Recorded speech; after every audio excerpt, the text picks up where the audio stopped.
আমি তোমাদের আজকের এই ক্লাসে এখন একটু পাপ করা শিখাবো। কি করা শিখাবো? আচ্ছা বলো তো, পাপ ভালো না খারাপ? নিঃসন্দেহে খারাপ। আচ্ছা, এই যে দেখো আমি বোর্ডে লিখলাম পাপ। বোর্ডে কি লিখেছি? পাপ। এই পাপ দিয়ে দারুণ করে একটু গ্রামার পড়াই। তবে একথা সত্য, কোন মানুষ যদি একটা বাক্য মনে রাখে, আল্লাহ ইজ অবজার্ভিং মি, আমার আল্লাহ আমাকে দেখছেন, তার পক্ষে পাপ করা সম্ভব নয়। শুধু বাক্য একটা মাথায় দেখবে, আল্লাহ ইজ অবজার্ভিং মি, আমার আল্লাহ আমাকে অবজার্ভ করছেন, পাপ করা সম্ভব? সম্ভব? সম্ভব নয়। এই কথাটা মাথায় রাখবো। আল্লাহ আমাদের পাপ থেকে বাঁচিয়ে রাখবেন। তবে গ্রামারের পাপ দিয়ে আমরা আবার একটু বুঝি। সবাই একটু বোর্ডের দিকে তাকাও, সবাই একটু বোর্ডের দিকে তাকাও। এই যে আমি বোর্ডে লিখেছি দেখো, it is your go, it is your go. এই বাক্যে গো কোন পার্টস অফ স্পিচ?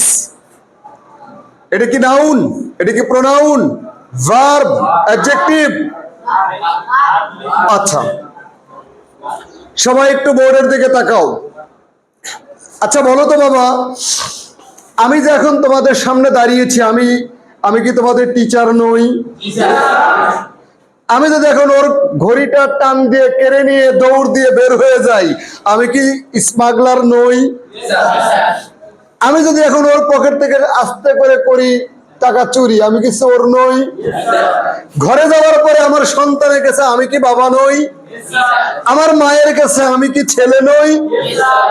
আমি এবি সিদ্দিক শাওন একজন মানুষ, কখনো টিচার, কখনো স্মাগলার, কখনো চোর, কখনো ছেলে, কখনো বাবা। তার মানে বোঝা গেল আমার আচরণ বা আমার অবস্থানের উপরে নির্ভর করছে আমার নাম। ঠিক? তাহলে আজকে থেকে মনে রাখো, কোন শব্দকে দেখেই তুমি বলে দিবা এটা নাউন, এইটা ভার্ব, ওইটা অ্যাডজেক্টিভ। ব্যাপারটা এরকম না। আসলে ব্যাপারটা হলো বাক্যের মধ্যে শব্দটার অবস্থানের উপরে নির্ভর করবে এই শব্দটা কোন পার্টস অফ স্পিচ। যেমন আমি তোমাদেরকে একটা উদাহরণ দেই। এই যে দেখো পাপ, ভালো করে এখন বুঝবা, অত্যন্ত মনোযোগী। এই যে পাপ, পাপের প্রথমের পিটা হচ্ছে প্রেপোজিশন।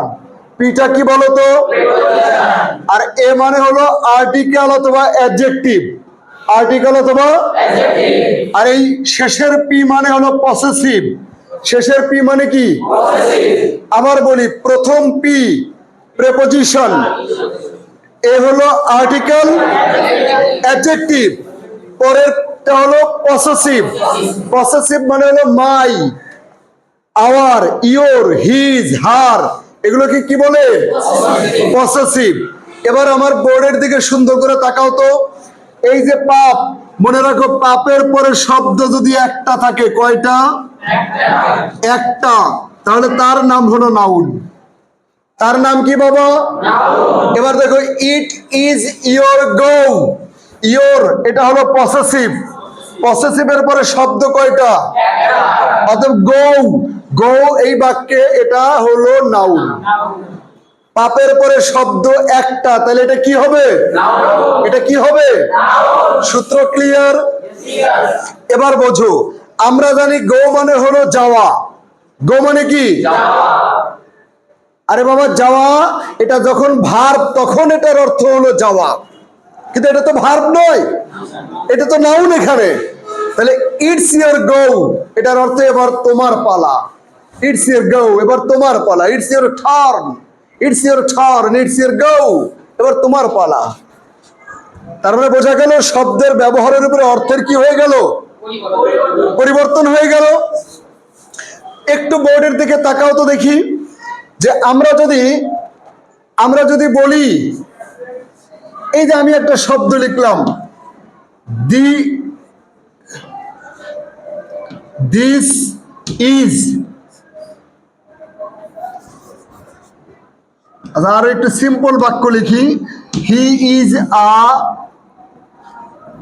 University teacher. আচ্ছা বলো তো এই বাক্যে ইউনিভার্সিটি এটা কোন parts of speech? Yes, adjective. Adjective উচ্চারণটা ভুল, উচ্চারণটা বলো অ্যাডজেক্টিভ। না, ড বাদ দিয়ে দাও, বলো অ্যাডজেক্টিভ। অ্যাডজেক্টিভ। এবার বোর্ডের দিকে তাকাও, বোর্ডের দিকে তাকাও, বোর্ডের দিকে তাকাও। পাপ, পাপের পরে একটা শব্দ হলে নাউন নাকি? একটা শব্দ হলে কি নাউন?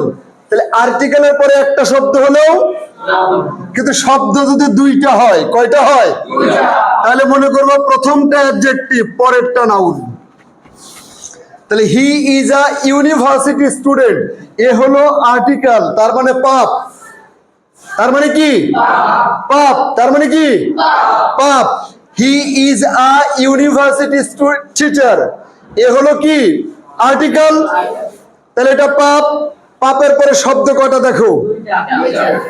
এই একটা আর্টিকেল, শব্দ হলো ইউনিভার্সিটি একটা, টিচার দুইটা।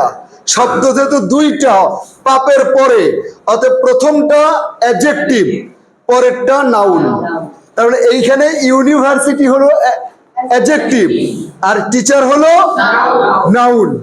এখন আমারে যদি বলো স্যার পাপের পরে শব্দ যদি তিনটা থাকে, থাকতে পারে না?